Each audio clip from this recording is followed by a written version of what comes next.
സ്വപ്നങ്ങളൊക്കെയും പങ്കുവയ്ക്കാം, ദുഃഖഭാരങ്ങളും പങ്കുവയ്ക്കാം.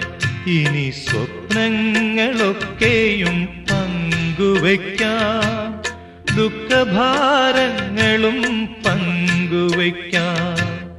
ആശതൻ തേനും നിരാശതൻ കണ്ണീരും ആത്മദാഹങ്ങളും പങ്കുവയ്ക്കാം.